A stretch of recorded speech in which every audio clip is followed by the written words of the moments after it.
பாலும் தெளிதேனும் பாகும் பருப்பும் இவை நாளும் கலந்துனக்கு நான் தருவேன்.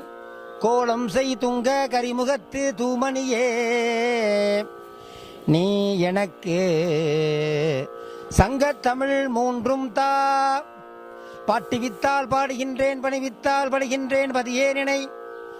கூட்டுவித்தால் கூடுகின்றேன், குலவித்தால் குலைகின்றேன், குறித்த ஊனை ஊட்டுவித்தால் உண்ணுகின்றேன், உறங்குவித்தால் உறங்குகின்றேன், உறங்காது என்றுமே. ஆட்டுவித்தால் ஆடுகின்றேன், அந்தோ இச்சிறியேனால் ஆவதென்ன. கண்டிப்பாக, சத்தியமாக, உண்மையாக அடியேனால் ஆவது என்பது எதுவுமே இல்லை என்பதுதான் உண்மை.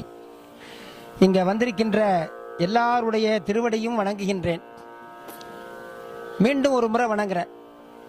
முதல்ல வணங்கினது எதற்குன்னா சிவனடியார் என்பதற்காக வணங்குகின்றேன். ரெண்டாவது வணங்குறது என்னன்னா, நீங்க எல்லாம் தாய் குலம், நான் எல்லாரையும் அம்மான்னு தான் கூப்பிடுறது. இந்த அம்மாங்கிற சொல்லே ஒரு ரொம்ப உயர்ந்த சொல். அது மட்டும் இல்லாம இன்னைக்கு ஞாயிற்றுக்கிழமை, அதுவுமா ஏகப்பட்ட உயிரெல்லாம் அழிச்சிட்டு ஏகாந்தமா ஏதோ டிவியை பார்த்துக்கிட்டு சீரியலை பார்த்துக்கிட்டு இல்லாம நீங்க எல்லாம் இங்க சிவமயமா வந்திருக்கீங்க இல்லைங்களா?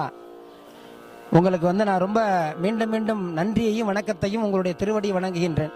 நீங்க எல்லாரும் உங்க வீட்டு குழந்தையா என்ன நினைச்சு எல்லாரும் ஆசீர்வதிக்குமாறு உங்களுடைய திருவடியை தொட்டி வணங்கி கேட்டுக்கிறேன். ஏன்னா ஒரு ஆசீர்வாதம் தான் ஒரு மனிதனுக்கு பெருசு. ஒரு மனிதனை எது வாழ வைக்கும்னா ஆசீர்வாதம் தான் வாழ வைக்கும்.